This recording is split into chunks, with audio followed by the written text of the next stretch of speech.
다 함께 사도신경으로 우리의 신앙을 고백하시겠습니다. 전능하사 천지를 만드신 하나님 아버지를 내가 믿사오며 그 외아들 우리 주 예수 그리스도를 믿사오니 이는 성령으로 잉태하사 동정녀 마리아에게 나시고 본디오 빌라도에게 고난을 받사 십자가에 못 박혀 죽으시고 장사한 지 사흘 만에 죽은 자 가운데서 다시 살아나시며 하늘에 오르사 전능하신 하나님 우편에 앉아 계시다가 저리로서 산 자와 죽은 자를 심판하러 오시리라. 성령을 믿사오며 거룩한 공회와 성도가 서로 교통하는 것과 죄를 사하여 주시는 것과 몸이 다시 사는 것과 영원히 사는 것을 믿사옵나이다. 아멘.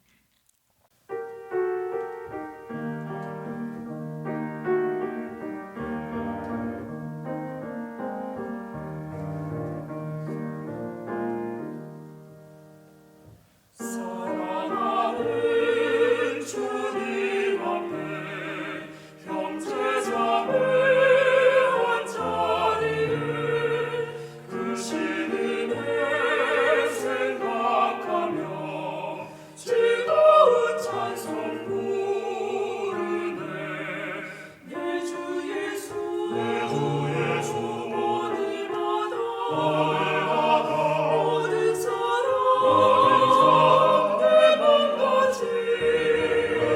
말란 근심 위로하고 진심으로 사랑하세. 사랑하는 주님 앞에 온갖 충성 다 바쳐서 괴로우나 즐거우나 주님만 힘써 섬기는 우리 주님 거룩한 손 제자들이 발을 씻어 남 섬기는 초래도를 몸소행에 보이셨네. 사랑하는 주님 예수 같은 주로 섬기다니 한 피마다 한 몸이루 형제여 친구들이여 한 몸같이 친밀하고 마음으로 하나 되어 우리 주님 크신 뜻을 지성으로 준행하세. 오늘 하나님이 원하시는 애프터라는 제목으로 여러분과 함께 나눌 말씀은 베드로후서 1장 1절부터 11절 말씀입니다. 제가 봉독하도록 하겠습니다. 예수 그리스도의 종이며 사도인 시몬 베드로는 우리 하나님과 구주 예수 그리스도의 의를 힘입어 동일하게 보배로운 믿음을 우리와 함께 받은 자들에게 편지하노니 하나님과 우리 주 예수를 알므로 은혜와 평강이 너희에게 더욱 많을지어다. 그의 신기한 능력으로 생명과 경건에 속한 모든 것을 우리에게 주셨으니 이는 자기의 영광과 덕으로서 우리를 부르신 이를 알므로 말미암음이라. 이로써 그 보배롭고 지극히 큰 약속을 우리에게 주사 이 약속으로 말미암아 너희가 정욕 때문에 세상에서 썩어질 것을 피하여 신성한 성품에 참여하는 자가 되게 하려 하셨느니라. 그러므로 너희가 더욱 힘써 너희 믿음의 덕을, 덕의 지식을, 지식의 절제를, 절제의 인내를, 인내의 경건을, 경건의 형제우애를, 형제우애의 사랑을 더하라. 이런 것이 너희에게 있어 흡족한즉 너희도 우리 주 예수 그리스도를 알기에 게으르지 않고 열매 없는 자가 되지 않게 하려니와 이런 것이 없는 자는 맹인이라 멀리 보지 못하고 그의 옛 죄가 깨끗하게 된 것을 잊었느니라. 그러므로 형제들아 더욱 힘써 너희 부르심과 택하심을 굳게 하라. 너희가 이것을 행한즉 언제든지 실족하지 아니하리라. 이같이 하면 우리 주 곧 구주 예수 그리스도의 영원한 나라에 들어감을 넉넉히 너희에게 주시리라. 아멘. 이 시간 예배를 위해 함께 기도하시겠습니다. 우리를 부르시고 택하여 주신 하나님, 이 시간 주님의 말씀 앞에 우리가 나아갑니다. 말씀을 듣고 기도하는 가운데 우리를 빚어가시고 변화시켜 주시는 예수 그리스도의 부활의 능력을 경험하게 하시고 우리가 옛 사람을 벗어버리고 새 사람으로 하나님의 형상을, 하나님의 성품을 드러내는 주의 자녀들로 거듭나는 귀한 시간이 되게 하소서. 오늘 예배를 위해 예물을 드린 손길들이 있습니다. 그들의 뜻과 생각을 주님 아시오니 헤아려 주시고 그들의 삶에 그리스도의 향기가 흘러나도록 주님의 것으로 넉넉히 채워주소서. 예수님의 이름으로 기도드렸습니다.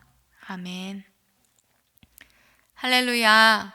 오늘도 주님의 이름으로 하루를 살아가시고 이 시간 주님께 드리고 계시는 성도님들을 주님의 이름으로 축복합니다. 우리의 하루하루가 어떻게 지나가고 있는지, 코로나19로 인해 변화하는 상황으로 인해서 모두가 힘들고 혼란스러운 시대를 지나고 있는 것 같습니다. 우리의 삶은 도대체 어디로 가야 할까요? 매일 하나님께 질문하시며 아침을 여시는 분들도 있을 줄 압니다. 오늘 베드로후서의 말씀을 통해 이러한 변화무쌍한 상황 가운데 하나님께서 진정으로 우리에게 원하시는 것은 무엇인지 그것에 대해서 깨닫고 또 알게 되는, 그래서 우리의 삶의 방향을 다시 잡아가는 오늘 이 시간이 되기를 주님의 이름으로 소망합니다. 저는 20대 초반쯤에 강남역에 간 적이 있는데요.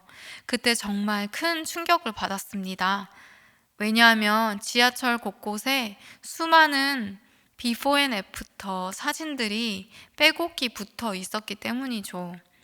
강남역에는 정말 많은 성형외과들이 있었고 비포 앤 애프터 사진들을 보여주면서 당신도 예뻐질 수 있다고 소개하고 있었습니다. 요즘엔 또 길거리를 보면 1개월에 10kg 감량, 2개월에 15kg 감량 이렇게 써놓은 비포 앤 애프터 현수막들을 볼 수 있는데요. 코로나19로 인해 움직이지 않아서 찐 살들을 운동과 식이요법을 통해서 뺄 수 있다고 광고하고 있습니다.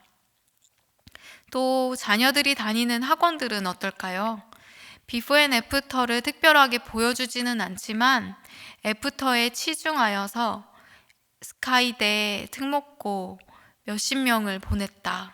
또 공무원 시험을 몇백 명씩 합격시키는 학원이라고 하면서 그들의 이름을 나열한 현수막을 걸고 있는 것들을 볼 수 있습니다.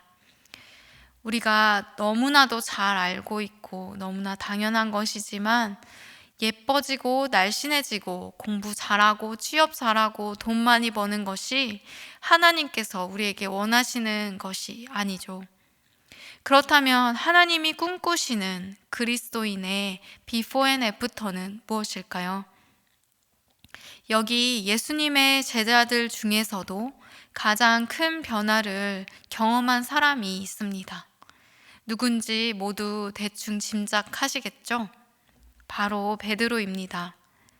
베드로는 예수님께서 십자가에 달려 돌아가시기 전날 밤 예수님을 잡으려고 하는 대제사장의 종인 말고의 길을 칼로 자를 정도로 불같은 성격의 사람이었습니다. 베드로의 원래 이름은 오늘 말씀 1절에서도 언급하듯이 시몬이었습니다. 이름의 뜻인 갈대와 같이 감정에 따라 이리저리 움직이던 사람이었습니다. 하지만 예수님께서는 그를 불러 제자로 삼으시고 베드로, 반석이라는 새 이름을 주십니다. 그리고 하나님의 나라에 대해서 말씀해 주시고 예수님과 함께 연약한 자들을 또 섬기고 하나님의 말씀을 순종하면서 그렇게 3년의 시간을 보냈습니다. 그렇게 베드로는 말씀이 육신이 되어 이 땅 가운데 오신 예수님을 경험했으며 예수님께서 승천하신 이후에도 예수님이 하신 말씀들을 기억하고 전하며 순종하며 살았습니다. 그리고 그의 생의 마지막은 예수님의 사는 것이 그의 목적이었으나 예수님과 같이 십자가형을 달리는 것은 자기에는 너무 부족한 존재라고 생각해서 십자가에 거꾸로 못 박히게 되었습니다. 복음을 위해 그의 생명을 희생했던 것이죠. 그렇게 어떤 제자들보다도 베드로는 본래 가지고 있던 옛 성품이 신성한 하나님의 성품으로 변화한 사람이라고 말할 수 있습니다. 이 베드로후서가 쓰여졌던 그 당시는 예수님이 승천하시고 66년에서 67년이 지난 때였으며 많은 사람들에게 복음을 전했던 사도 베드로와 사도 바울이 순교했다고 하는 AD 64년을 3년 정도 지난 상황이었습니다. 곧 오실 것이라고 약속했던 예수님의 말씀을 기억하는 사람들도 기독교 박해가 심해지고 사도들까지도 잔인하게 순교하는 것을 보면서 소망을 잃어가고 있었습니다. 심지어 거짓 교사들은 예수님께서 다시 오시지 않을 것이니 원래 살던 대로 살라고 사람들의 믿음을 흔들고 있었습니다. 그러한 상황에서 베드로후서는 1절 말씀에 보듯이 베드로가 순교하기 전에 전한 말씀을 들은 한 사람이 이런 혼란한 시대를 살아가던 모든 교회를 대상으로 쓴 편지입니다. 그래서 고린도서, 갈라디아서, 에베소서, 빌립보서와 같이 다른 서신들은 받는 지역의 이름을 따서 이름이 붙여졌지만 베드로 전후서는 저자의 이름으로 이름이 붙여진 것입니다. 베드로후서는 크게 4부분으로 나눌 수 있는데요.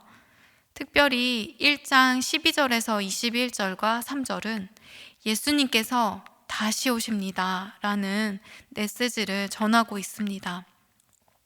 베드로는 이런 거짓 교사들의 말에 넘어가지 말고 거룩한 생활과 경건한 자세로 예수님의 재림과 하나님의 심판이 임하실 그날을 고대하는 마음으로 살아갈 것을 독려하고 있습니다. 그런데 이 시대를 살아가는 크리스찬들에게도 동일하게 이 베드로의 말씀은 필요합니다. 예수 그리스도를 믿으면 구원받는다고 생각하고 구원은 우리의 삶과 다른 것으로 여기고 옛날처럼 자신이 주인 되어 죄의 종의 노릇을 하면서 살아가고 있는 사람들이 얼마나 많은지요. 또 여러 이단들의 영향으로 예수님의 재림에 대한 이야기를 자주 언급하지 않는 한국교회 분위기 속에 주님 오실 날을 기다리는 마음들이 많이 사그라져 있는 것 같습니다. 우리는 그날을 기대하며 구원을 이루며 나아가야 합니다. 믿음으로 구원기차 타면 나는 천국 가지요. 그럼 됐어. 하면서 우리의 삶을 돌아보는 것이 없다면 우리는 온전한 구원을 이룰 수 없습니다. 독일 루터교회 목사이자 신학자, 반나치 운동가인 디트리히 보네퍼 목사님도 나를 따르라는 책에서 독일 교회가 값싼 은혜를 나누고 있다고 비평했습니다. 죄를 뉘치지 않고 죄에서 벗어나기를 바라지도 않으면서 세상은 자신의 죄를 감춰줄 값싼 커버만을 값싼 은혜에서 얻고 있다고 이야기했습니다. 또 값싼 은혜는 죄인을 의롭다고 여기는 것이 아니라 죄 자체를 의롭다고 여기는 것이며 또 은혜가 홀로 모든 것을 알아서 처리해 줄 테니 모든 것이 캐캐묵은 상태로 있어도 된다고 용인하는 것과 같다고 하였습니다. 또 값싼 은혜는 그리스도를 본받음이 없는 은혜, 십자가가 없는 은혜, 살아계신 예수 그리스도, 곧 사람이 되신 예수 그리스도를 무시하는 은혜에 불과하다고 하면서 그 당시 경제적, 사회적 구원을 위해 하나님께서 히틀러를 보내주셨다라고 주장하며 예수 그리스도의 십자가 은혜를 값싸게 여기는 독일 교인들을 비판하였습니다. 우리의 삶도 혹시 그 당시 독일 교인들과 같이 말씀과 삶이 분리되어서 걸어가고 있지는 않습니까? 예수 그리스도를 구원자, 삶의 주인으로 믿는 믿음은 우리를 구원을 얻게 할 뿐만 아니라 구원에 이르게 하는 힘이 있습니다. 구원은 전인격적으로 일어납니다. 그래서 우리의 영, 혼, 육 모두가 구원에 이르게 되는데요. 우리의 영은 예수 그리스도를 구주로 믿고 영접하는 순간 우리의 영적인 신분이 하나님의 자녀로 하나님의 나라 백성으로 변화하게 됩니다. 비포 앤 애프터가 분명하죠. 그리고 우리의 육신 역시 예수님이 재림하시는 그날 부활하신 예수님의 몸과 같이 변화할 것을 고린도전서 15장 51절에서 52절은 말하고 있습니다. 그렇지만 우리의 육신을 잇고 있는 혼은 영과 육 사이에 혼란한 상황에 있게 됩니다. 그래서 바울도 로마서 7장 21절에서 24절에서 이렇게 고백하죠. 그러므로 내가 한 법을 깨달았노니 곧 선을 행하기 원하는 나에게 악이 함께 있는 것이로다. 내 속사람으로는 하나님의 법을 즐거워하되 내 지체 속에서 한 다른 법이 내 마음의 법과 싸워 내 지체 속에 있는 죄의 법으로 나를 사로잡는 것을 보도다. 오호라, 나는 공고한 사람이로다. 이 사망의 몸에서 누가 나를 건져내랴. 이렇게 영과 육 사이의 혼의 갈등에 대해서 고백을 하고 있습니다. 베드로 역시 그래서 영의 구원뿐만 아니라 자신이 혼의 구원이 어떻게 이루어졌는지를 돌아보면서 박해를 당하고 있는 교인들에게 마지막 말씀을 하고 있는 것입니다. 1절에 보면 우리가 하나님과 예수 그리스도의 의를 힘입어 믿음을 받았다고 말하고 있습니다. 우리가 믿은 것 같지만 성경은 분명하게 믿음은 하나님의 전적인 주권으로 우리에게 주어진 선물이라고 말하고 있습니다. 감리교의 선행은총이라고 하는 은혜에 의해서 우리의 믿음이 선물로 주어져 구원을 얻게 되었다는 것입니다. 또 예수님께서는 제자들에게 너희는 나를 누구라고 하느냐라고 물으셨을 때 베드로가 주는 그리스도시요 살아계신 하나님의 아들이시니이다 라고 고백했습니다. 그때 예수님께서 바요나시모나 내가 복이 있도다. 이를 내게 알게 하니는 혈육이 아니요 하늘에 계신 내 아버지시니라 말씀하신 것은 예수님을 하나님으로 구원자로 믿고 고백하는 것이 우리에게 달려있는 것이 아니라 하나님의 은혜로 가능하다는 사실을 보여주고 있는 것입니다. 또 3절에 보면 하나님께서 우리에게 무엇을 주셨습니까?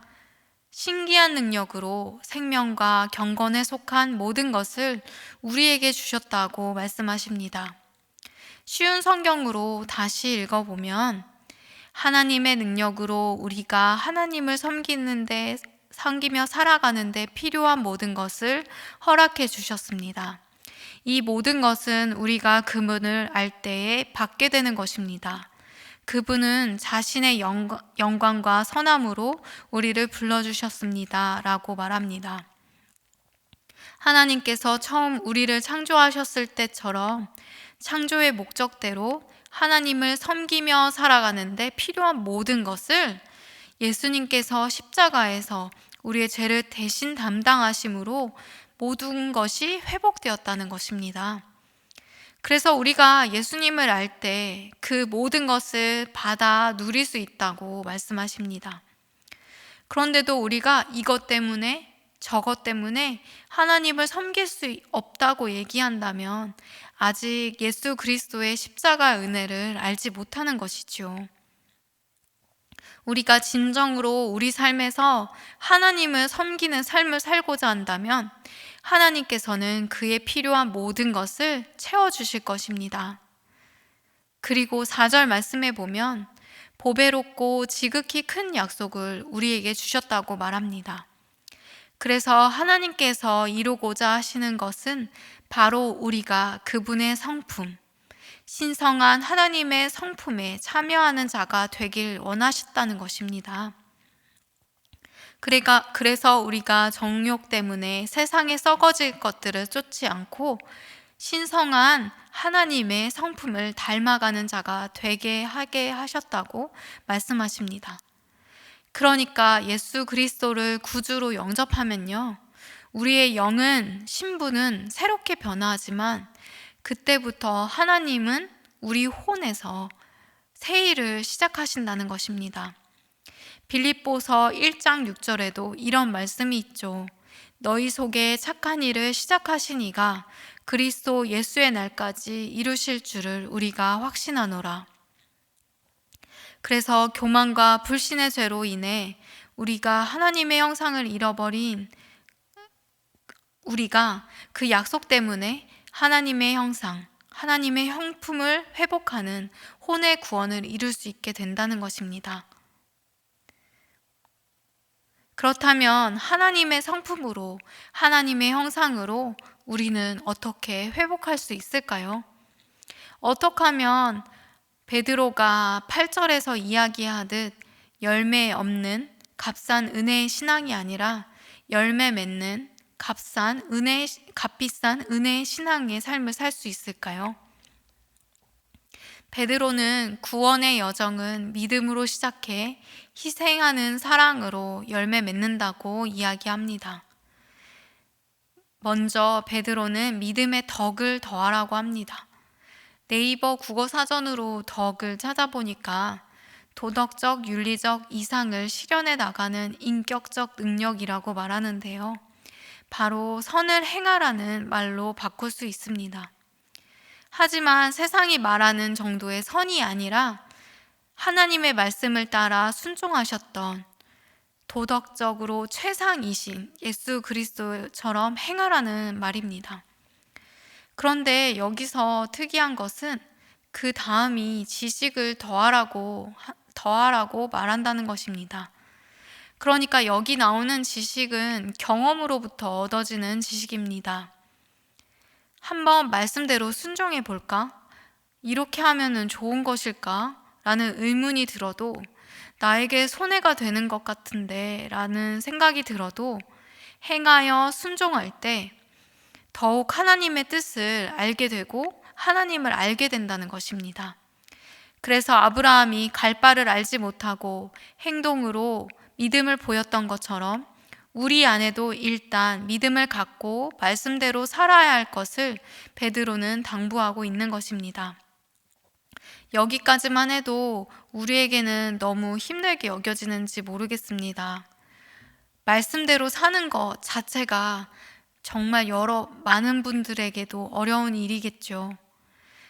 그렇지만 우리가 세상이 하나님을 보기 위해서는, 우리를 통해 하나님을 보기 위해서는, 우리가 열매 맺는 삶을 살기 위해서는 그러한 믿음의 한 걸음이 필요하다는 것입니다. 그렇게 말씀을 믿고 순종함으로 덕에 지식이 더해질 때 우리는 절제를 배우게 됩니다. 이것은 하나님과 가까운 관계를 갖는 것이 세상 어떤 것보다도 나에게 귀중하기 때문에 세상 유혹에 빠지지 않고 절제하게 된다는 것입니다. 하나님을 아는 지식이 없다면 결코 절제할 수 없죠. 절제는 다시 인내로 우리를 이끕니다. 하나님이 얼마나 큰 기쁨과 회복을 주시는지를 알기에 어려운 가운데서도 인내할 수 있게 된다는 것이죠. 그리고 절제는 인내는 경건함으로 하나님을 기쁘시게 하는 것에 선택하는 데 나아갈 수 있습니다. 또 경건에는 형제 우애가 더해지는데 이것은 다른 사람들을 아끼고 돌보는 것입니다. 나만 외치던 이기적인 사람들이 다른 사람들을 돌보고 그들에게 힘을 주며 중보하는 자로 세워지는 것입니다. 성제 우애는 헬라어로 필레오라고 할 수 있는데요. 마지막으로 나오는 사랑은 헬라어로 아가페라고 할 수 있습니다. 바로 희생하는 사랑을 말합니다. 예수 그리스도가 우리에게 보여주셨던 사랑이죠. 원수까지도 품을 수 있는 사랑이 우리에게는 가장 큰 목표가 되는 것입니다. 4절에서 언급한 신성한 성품은 믿음으로 시작해 마지막에 희생하는 사랑 아가페로 기결됩니다. 믿음의 한 걸음을 떼고 나서 나는 천국 가겠지 라는 안일한 생각으로 살고 있다면 진정한 구원의 기쁨을 맛볼 수 없을 것입니다. 믿음에서 덕으로, 덕에서 지식으로, 지식에서 절제와 인내, 경건과 형제 우애로 우리는 우리의 성품을 더욱 예수님 닮는 것에 초점을 맞춰 나가야 합니다. 그래서 죽고 나서의 천국이 아니라 이 땅에서 하나님과 함께 살며 하나님의 성품을 닮아 사랑하며 하나님의 나라를 살기를 하나님께서는 바라고 계십니다. 결국 베드로는 10절에서 우리가 어떻게 해야 열매를 맺을 수 있는지 한마디로 말합니다.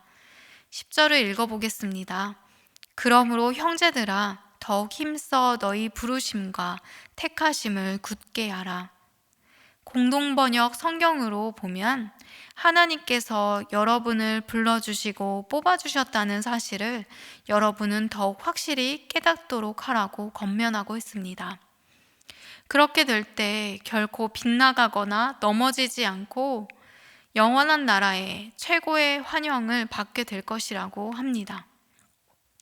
여러분, 누군가 사랑해야지 하면 사랑이 됩니까?